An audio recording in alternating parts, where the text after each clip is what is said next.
Hafaday, Chairman John Peedy, thanks for joining us here in Guam. And I guess we just start first things first. What are the humanities? Well, one, thank you for taking the time. The humanities, we could spend a day talking about that. Often, if I don't have much time, I'll say, do you like Ken Burns' documentaries? Those are the humanities. The story of Vietnam War, the Civil War, baseball even. The humanities are the fields of literature, philosophy, of government. Most importantly, I would say in this moment, history.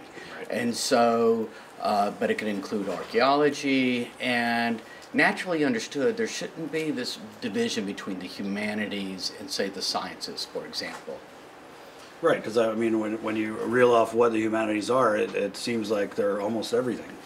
Absolutely. I mean, if for example, when we think of Leonardo da Vinci, at what point is he being a painter? At what point is he being an inventor? When is he a scientist? When is he an artist?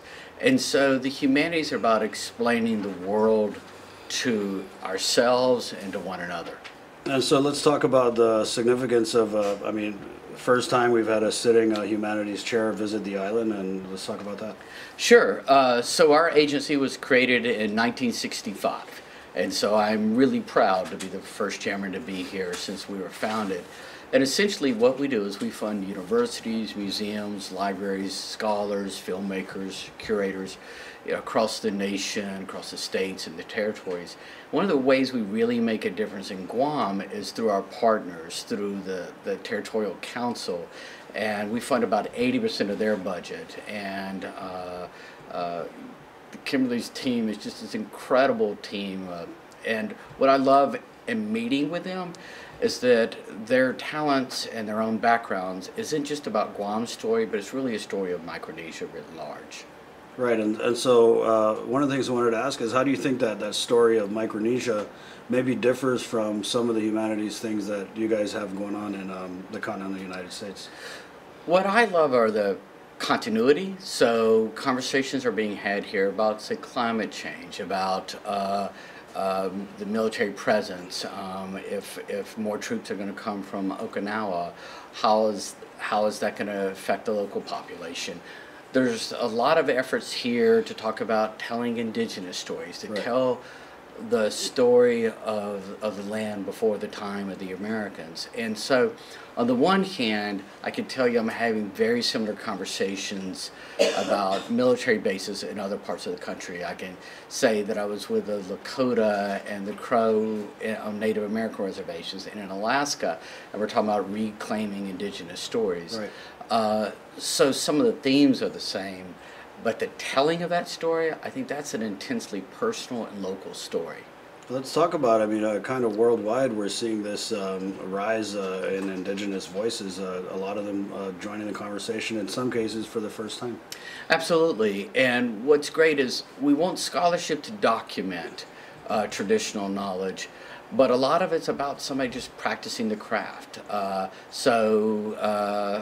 example, the voyagers tradition, this idea of natural navigation without instruments, reclaiming that heritage here, for example, including the making of seaworthy vessels. That's something that is happening here in an essential way.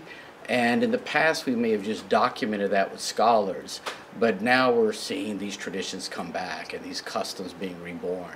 And how does that kind of real-time documentation help in perpetuating some of these practices which are resurfacing after, kind of being out of the limelight because of colonization and other factors? Yes, well, one of the most important things is to make sure that you actually have a university, you have a public library, museum that has kept records. I go around the country into our territories, our commonwealths, and a lot of times that chain of knowledge has been broken. So for example, school kids here are learning a native language that maybe their parents or their grandparents didn't have access to. We have a lot of conversations about somebody being able to write a language but not necessarily speak it because they didn't grow up in households where it was being spoken.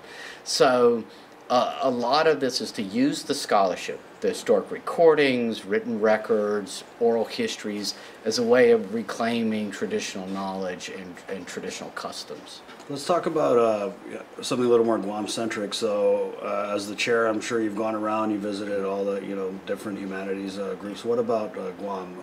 How are we doing here? Doing a great job. What has really impressed me, I had a meeting with the governor earlier. I met with the university leadership, with the community college leadership, but also somebody who works at the bank, somebody who works at the airport, an attorney in town, and they're all committed in their private lives as board members, as nonprofit volunteers to the endeavor. And so what does that mean as a practical matter here? That means, for example, the Mother-Father Reads program, early childhood reading program. That means projects like the Micronesia question here, which was a series of discussion conversations. Right. A lot of programming around water, around change and the impact of climate change that is here and is coming.